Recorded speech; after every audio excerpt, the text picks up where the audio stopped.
Sa mga RG, pag open yan, first pick yan eh. Oo, at kung maaalala mo, no, si Super Friends din ang isa sa mga pinakauna na gumamit ng Sicilian sa loob ng ating local na liga, which is MPL Philippines. And going way back, I would say na pati yung coach niya, na si Yeli Hayes dito sa Onyx Philippines, ay ginagamit din ang Sicilian na yon way back.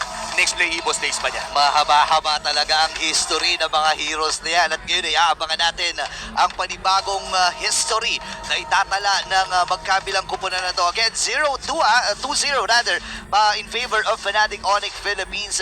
At naghahanap pa rin ang Team Liquid na magiging sagot dito sa laban na to. At kung kailangan nila maghanap ng sagot ngayon na to, kasi kapag nanalo pa Fnatic dito, match point na. Match point na talaga, pero mukhang si Aran ata ang unang mabibigyan. Level 2, pero nandiyan ang revitalize with a Sanguine Claws. Isa na lang. Buti nilang nabuhay siya doon.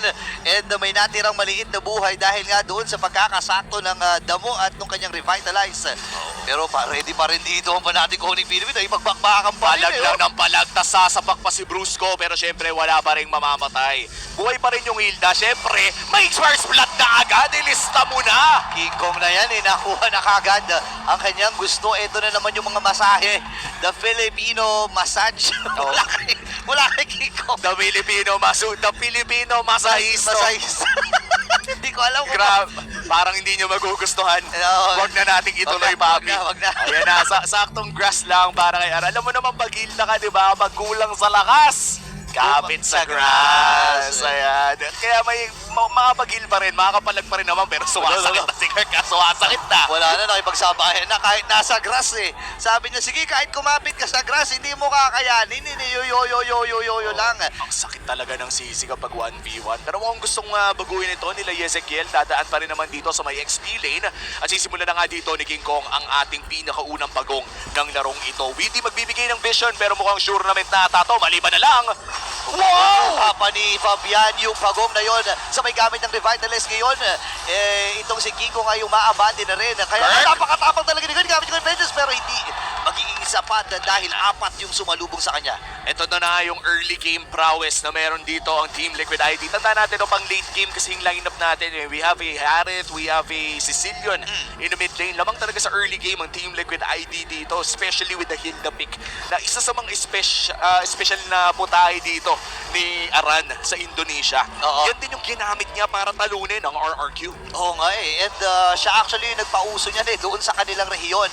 Pero ang sakit ni Super Prince. Ngayon lang ako nakakita ng early game na si Silot, tas mahapdi na. Di ba parang super dalang natin makakita ng ganun no? 3 minutes pa lang masakit na. Di ba? Paano pa kaya mamaya? Feather Air Strike na gamit na naman ni Ezekiel. And look at the zoning coming in from Super Prince. Agarang na-cancel yung kanyang Feather Air Strike. Pero ito na, 2v1. Kendra, may summon force pa naman pero mukhang sa taas pala hanap.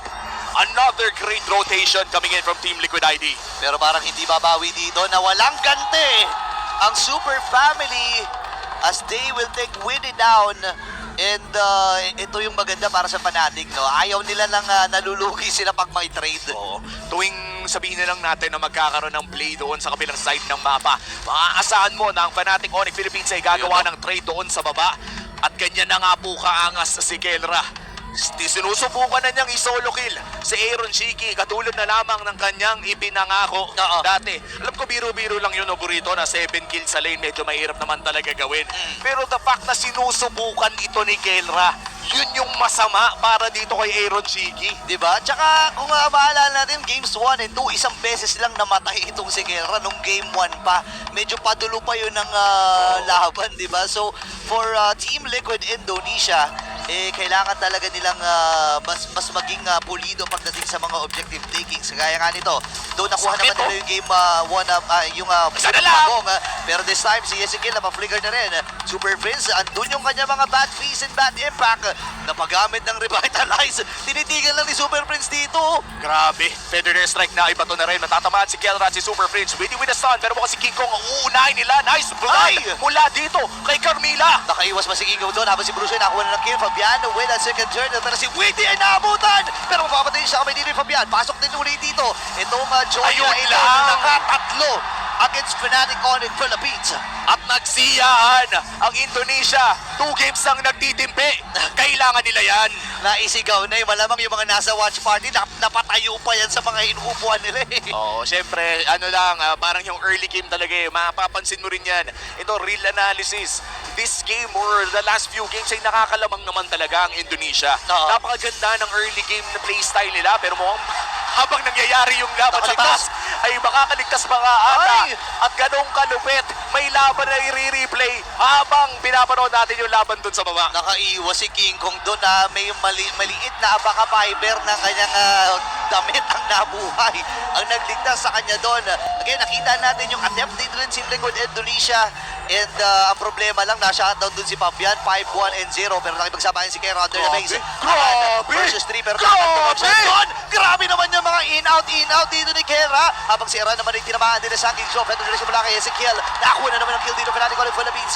Habang si King ay umaamba. Pinasok niya dito ito si Fabian. Naagaw yung crab doon o yung salagubang doon. Pero Walang respeto sa Torre si Kelra. grabe naman yun. Alam niyang may damage yung Torre na yun. May damage din na nanggagaling kay Aran. Pero the fact na kalkulado niya Oo. yung shield na nabibigay ng Chrono Dash na alam niya sapat na makakaligtas siya. Wow! The knowledge coming in from Kelra, ito yung masasabi natin na hindi lamang micro yung dala ni Kelra. Meron din siyang innate game knowledge na alam niyang sapat yung shielding niya na kaya niyang gawin yun sa ilalim ng Torre. Alam mo, sabi kasi ni Kellner dito, 2021 pa lang ginagamit ko na to eh. Mga kasabayan yan, mga alis pa nga eh, di ba? Oo, okay na. Si Winnie, inahabol dito. Pero kailangan niya umiska po. Nagamit din kagad yung revitalize. Medyo may ninervyos ng konti doon si Winnie. Oo, maagang revitalize. Maaga. De, pero parang nakita niya rin kasi yung damage ni Super Prince. Nanigurado na lang si Aran ay manggugulo. Pero ang tanong ay kaya niya kaya tiisin yung damage? Parang hindi ata. Nako, ito, minasahin na naman siya dito ni Kurt Fabian. Nakuha yung ikatlong pagaw, pero nakakuha na ng kill ito si Fabian. Nangigigil na itong joy na ito. 6-1-0. And ang Fnatic Onyx Philippines, alam nila na hindi na nila kailangan lumaban pa. Comfort pick din kasi ito ni Fabian. This is one of those heroes na alam mo pag nahawakan ni Fabian ay masaya siyang gamitin ito. And the same could be said here, mas lalo na para kay Aran na comfort pick talaga ang Hilda. Pero mukhang babaril-baril na, pero napakagandang sandwich loss mula kay Fritz. Okay, may ibitato si Prince dito pero nagamit niya yung kanyang flicker habang si Aman Force! Abot of the Guardian! Pero walang inabutan doon na si Ezekiel lang pala magiging punteriya. Kelra with a double kill. Hindi ba tatapos dito ang kupunan ng Fnatic Onyx Philippines? Fabian, nakakuha ng kill. Ito yung washing mula dito kay King Kong. Nakabawi din si Kurt lang isa. Tatlo ang tumumba para sa Team Liquid. Oo, isa pa. Yes sir! Double kill pala kay Kurt! At parang kanina lang, every time na umaabot tayo sa 6-7 minute mark, ay may ginagawang play ang Fnatic Onyx Philippines para mabaliktad yung gold lead na nakukuha ng Team Liquid ID. At agara na nga magpupush. Nahura dito si Winnie yung bat space ay nandiyan pa rin at tatali pa! Aaron Cheeky! Si Kurt na ata ang unahin nila! Nakakahuli din ang kill dito ang Team Liquid Indonesia. Pero ang daming na-expend na ultimates doon. Atras muna si King Kong.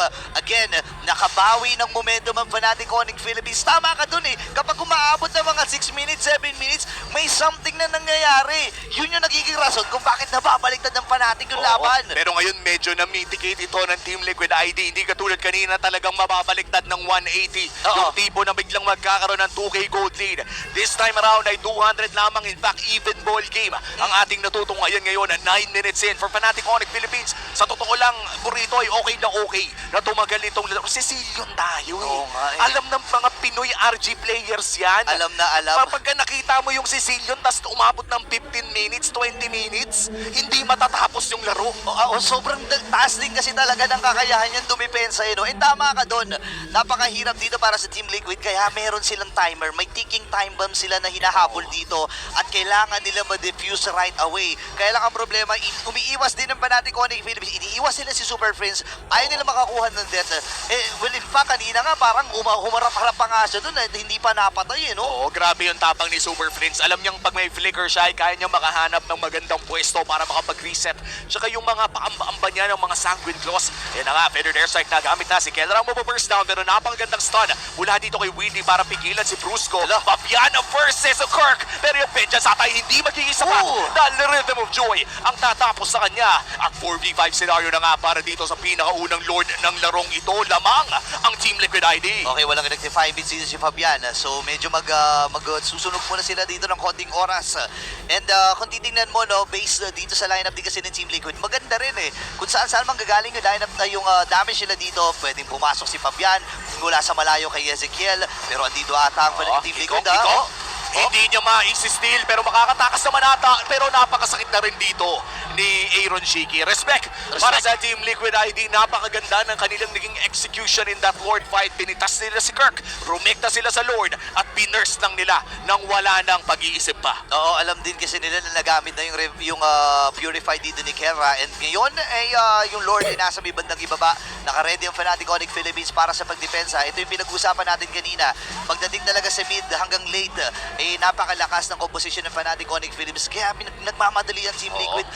Nire-remind nila yung sarili nila. Brent, 10 minutes na kailangan natin bilisan. Pero mabilisan din natin pag-burst na gagawin dito ni Kirk. Pero hindi sumapat dahil kumapit sa grass itong si Aran. Hindi kinaya ng hilot par. Medyo masakit din at nandyan pala ang tropa ng Team Liquid ID. Nice attempt mula dito kay Kirk. Buti na lang hindi na rin niya ginamit ang kanyang Vengeance. Makakadepensa pa naman dito ang Fnatic Onyx Philippines. The wave clear is there. Feather airstrike na gamit na pero King Kong medyo delikado. Kung hindi naman na matatamaan, saktong kembot lang papunta sa may wall. Okay, Lord lang ang nagiging target nila dito. Ito na yung mabilisang pagbasag or pagpatay ng Fnatic Onyx Philippines doon sa Lord. Again, 4.5k yung gold lead.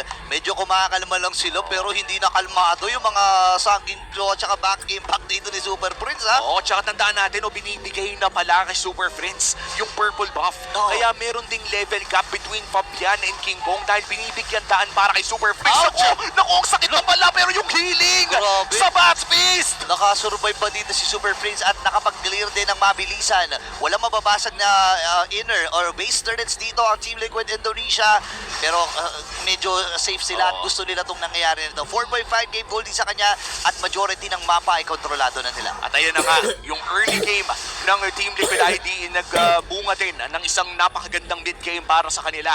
Talagang kapit na lang tayo sa late game na meron ng Fnatic Onyx dito. Ang magiging kalaban na lang dito is si Aaron Shiki.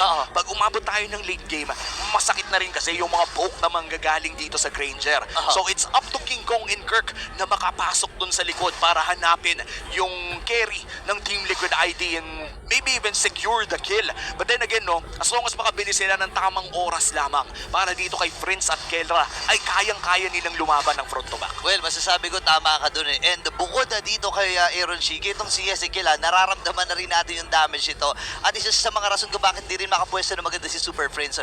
Pag nilapag yung Feathered Airstrike, kahit may mga sunken glow, may mga bad impact itong si Super Prince, hindi niya malatag ng maganda dahil nga medyo naiilang din siya dun sa lawak nung vicinity nung Feathered Airstrike. Pero nakatukan siya dun ni Aran. Wow! Naman, sakto din yung Curse of God. Dalawa na patumba, magiging tatlo Brusco na ay naisama na nila habang si Kirk ang magiging nasa target pero nagpagamit din ng Vengeance. Dumadive na dito ang Team Liquid Indonesia. Wala sila mga minions dito. Nakaapat ang Cavalry! What a flank mula sa Team Liquid ID. At mukhang endgame na ata ang kanilang hinahanap. May minions na sa asat. Si Kirk lamang ang didepensa. Tatapusin na nga ata ng Team Liquid Indonesia ito. Game number 3 ay mapupunta sa Cavalry. At nakabalik na nga sa seryeng ito ang Team Liquid.